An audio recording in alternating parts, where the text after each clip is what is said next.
Voy a decirte algo que probablemente no quieres escuchar. No me importa si crees que el hombre llegó a la luna o no. En serio, no me importa. Lo que sí me importa es lo que esa creencia dice sobre tu cerebro, sobre cómo funciona, sobre lo que necesita para sentirse seguro y sobre el mecanismo silencioso que, sin que te des cuenta, te ha estado construyendo una realidad a tu medida. Porque aquí está la verdad incómoda. El negacionismo del alunizaje no es un problema de información, es un problema de identidad. Y si eso te molestó, si ya estás pensando, este tipo es otro más del sistema, quiero que te quedes, porque esa reacción que acabas de tener es exactamente de lo que vamos a hablar hoy. Este video no viene a convencerte de nada sobre la luna. La ciencia ya hizo ese trabajo. Los físicos, los ingenieros, las agencias espaciales de países que competían entre sí, los radioaficionados independientes que rastrearon la señal, las muestras de rocas que ningún laboratorio del mundo ha podido refutar. Ese debate no existe en ningún congreso científico serio del planeta, pero existe con fuerza brutal en YouTube, en Twitter, en los grupos de WhatsApp de tu familia. ¿Y sabes por qué? No porque la evidencia sea ambigua, sino porque creer en la conspiración te da algo que la evidencia no puede darte. Hoy vamos a descubrir qué es ese algo. Y si eres honesto contigo mismo al final de este video, puede que eso cambie algo mucho más importante que tu opinión sobre la luna. Antes de entrar en materia, necesito hacer algo importante. No vine aquí a insultarte. Si alguna vez has dudado del alunizaje, si te has encontrado a ti mismo a las 2 de la mañana viendo un video de pruebas que la NASA oculta, no eres estúpido, no eres malo, no eres un caso perdido. Eres humano, y tu cerebro hizo exactamente lo que está diseñado para hacer. El problema no es que seas ingenuo. El problema es que nadie te explicó cómo funciona la trampa. Y a esa trampa yo le voy a dar un nombre hoy. La voy a llamar el síndrome del elegido informado. ¿Qué es el síndrome del elegido informado? Es esa sensación particular, íntima, casi sagrada, de sentir que tú has visto lo que otros no pueden ver. Que mientras el rebaño consume la narrativa oficial, tú investigaste, cuestionaste, conectaste los puntos. Que eres parte de una minoría lúcida que se atrevió a ir más allá. ¿Te suena familiar? No tienes que responder en voz alta. Esa sensación tiene un sabor muy específico.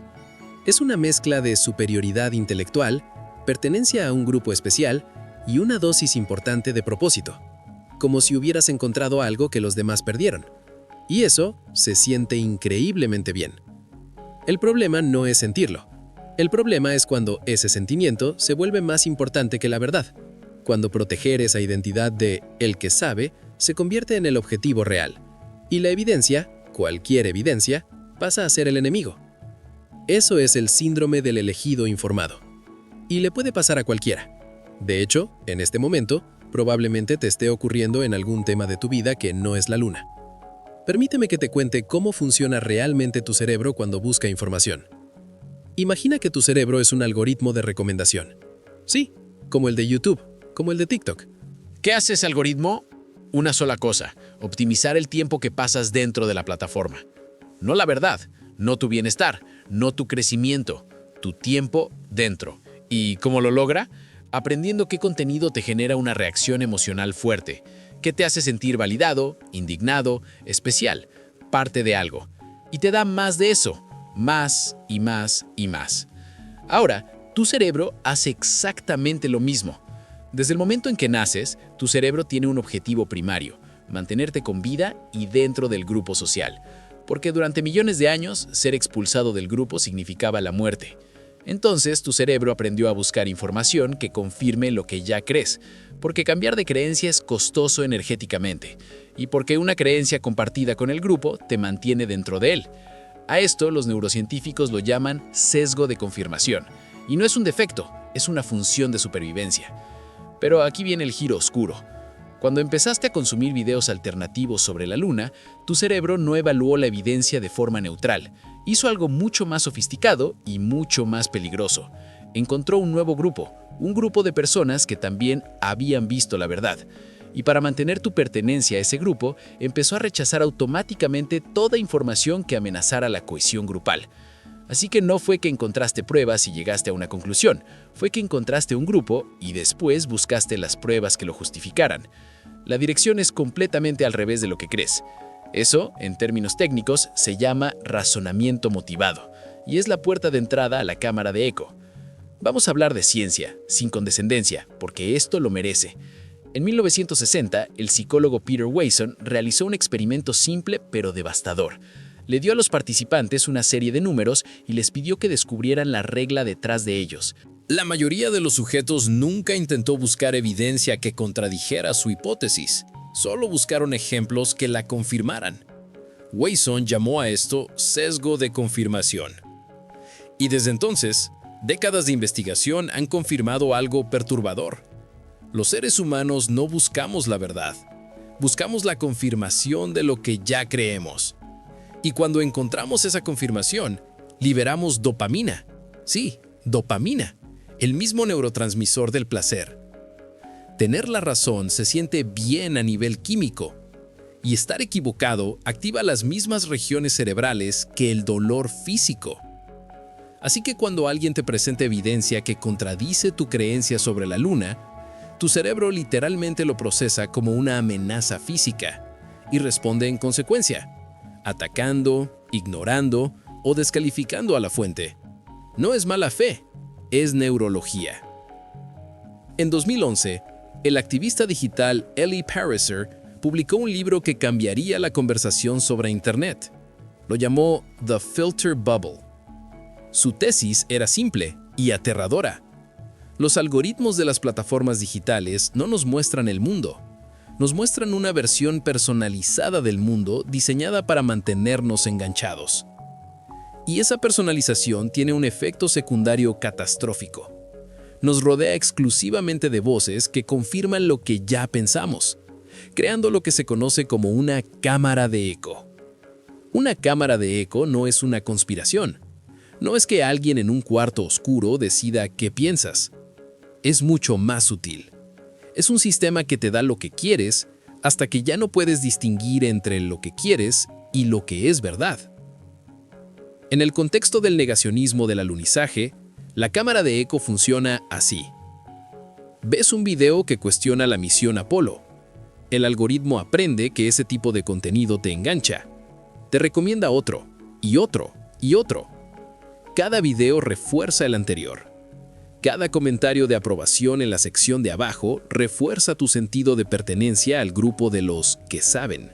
Al cabo de semanas, tu feed completo es una realidad paralela perfectamente construida para validarte. Y cualquier voz disidente parece extraña, sospechosa, parte del sistema. No te volviste más sabio, te volviste más cómodo. Y eso es exactamente lo opuesto. Hay un tercer mecanismo que necesitamos nombrar. En 1957, el psicólogo Leon Festinger estudió a un grupo de personas que creían que el mundo se acabaría en una fecha específica. Cuando esa fecha llegó y no pasó nada, ¿qué hicieron? ¿Abandonaron su creencia? No, la reforzaron. Empezaron a predicar con más fervor que nunca. Dijeron que sus oraciones habían salvado al mundo. A ese fenómeno Festinger lo llamó disonancia cognitiva. Cuando una creencia choca con la realidad, el cerebro experimenta un malestar intenso, y para resolverlo tiene dos opciones. La primera, cambiar la creencia. La segunda, reinterpretar la realidad para que encaje con la creencia. El problema es que la primera opción es cara, dolorosa y socialmente costosa. La segunda es casi automática. Entonces, cuando le presentas a un negacionista del alunizaje una foto de alta resolución del módulo lunar tomada por el Observatorio de Reconocimiento Lunar de la NASA, su cerebro no dice «me equivocaba». Su cerebro dice «la NASA también controla ese satélite». No es irracionalidad, es el mecanismo más eficiente de protección del yo que existe. Quiero que hagamos algo diferente por un momento. Quiero que dejes el debate afuera y que vengas adentro. Porque más allá de la Luna, más allá de la NASA, más allá de las teorías, hay algo que se siente en el cuerpo cuando estás dentro del síndrome del elegido informado selecto. Y ese algo tiene una textura emocional muy específica. Hay una cierta tensión en el pecho cuando alguien te presenta evidencia contraria, como si algo tuyo estuviera en peligro, como si no fuera la teoría lo que estuvieran atacando, sino tú. Hay una voz adentro que dice, si me equivoco en esto, ¿en cuántas otras cosas me he equivocado? Si acepto esto, ¿qué pasa con todo lo que he dicho en público? ¿Qué van a pensar los que me escucharon? Y esa voz no es estúpida. Esa voz está protegiendo algo real: tu reputación, tu coherencia, tu identidad. También hay algo más oscuro, que cuesta más admitir: la sensación de que si la luna sí fue real, si la narrativa oficial es correcta en esto, entonces quizá eres ordinario, uno más del rebaño, alguien que no vio lo que otros no pudieron ver. Y eso duele de una manera muy particular, porque el síndrome del elegido informado selecto no solo te dio una teoría, te dio un rol, te dio un propósito, te dio una comunidad. Renunciar a la teoría significa renunciar a todo eso. Y el cerebro, racionalmente hablando, prefiere la mentira cómoda a la verdad que lo deja solo. Eso no es debilidad, es humanidad. Ahora viene la parte que nadie quiere escuchar, pero es la más importante. Cuando alguien intenta convencer a un negacionista del alunizaje, ¿qué hace normalmente? Le lanza evidencia, le manda links, le explica la física del cohete Saturno V, le muestra los retroreflectores láser que aún hoy pueden ser activados desde la Tierra, le habla de las 400.000 personas que trabajaron en el proyecto Apolo, de los ingenieros soviéticos que reconocieron el logro en plena Guerra Fría, de las muestras de luna analizadas en laboratorios de 70 países distintos. ¿Y qué pasa?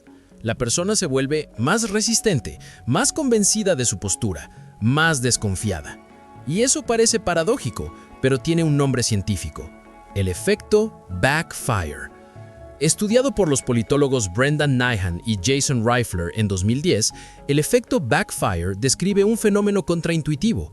Cuando a alguien con una creencia fuertemente identitaria se le presenta evidencia que la contradice, en lugar de reconsiderar, refuerza su posición original. ¿Por qué? Porque la evidencia no está atacando a la teoría, está atacando al yo. Y el yo no argumenta, contraataca. Así que la estrategia de convencer con datos no solo no funciona, a veces produce el efecto contrario. Y aquí está el giro más importante de todo este video. El problema real no es que la persona no tenga acceso a la información correcta. El problema es que esa persona nunca ha sido invitada a preguntarse: ¿qué necesidad emocional estoy satisfaciendo con esta creencia? Esa es la pregunta que cambia todo. No ¿tienes razón o no?, sino ¿para qué te sirve tener razón en esto? Porque creer en la conspiración te da comunidad, propósito, identidad y sensación de superioridad intelectual. Entonces, ninguna cantidad de evidencia va a competir con eso. La evidencia no puede darte sentido de pertenencia, no puede hacerte sentir especial, no puede darte un rol en una historia más grande. Pero la conspiración, sí. Y eso es exactamente lo que tenemos que ver. Bien, llegamos al momento que más me importa. No vine aquí a dejarte con el problema, vine a ofrecerte herramientas reales, herramientas que funcionan no solo para el tema de la luna, sino para cualquier área de tu vida donde el síndrome del elegido informado pueda estar operando. La primera herramienta es la auditoría de la identidad. Hazte esta pregunta en silencio, sin defensas: ¿qué pasaría con mi identidad si esta creencia resultara ser falsa?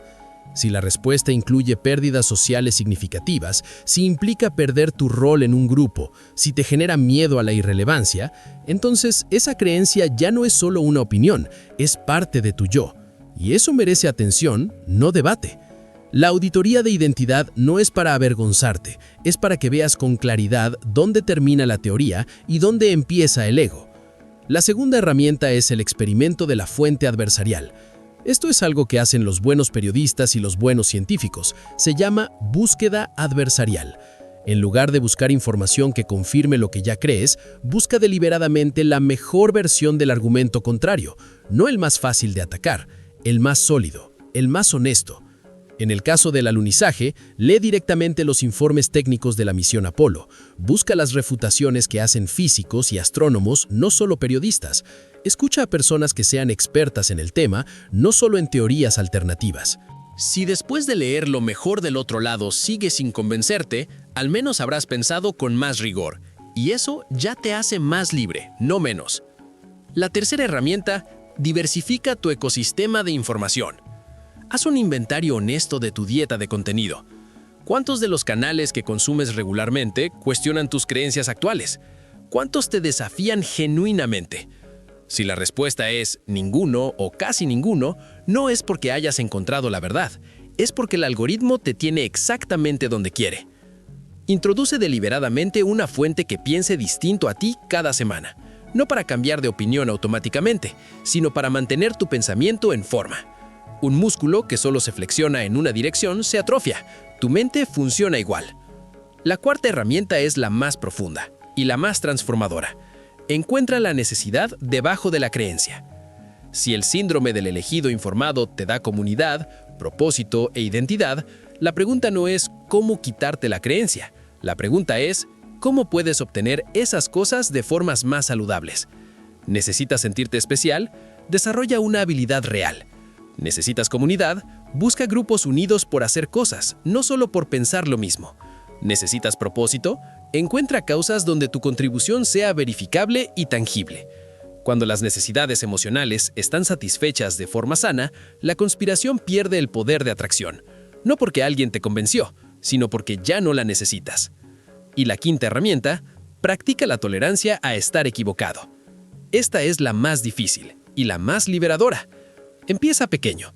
En una conversación cotidiana, cuando sientas que tienes razón, haz una pausa y di en voz alta: puede que me equivoque. Déjame pensar un momento.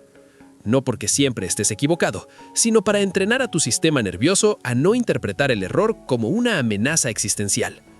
Las personas que pueden decir «me equivoqué» con ligereza son paradójicamente las más confiables intelectualmente, porque su identidad no depende de tener razón, depende de buscarla.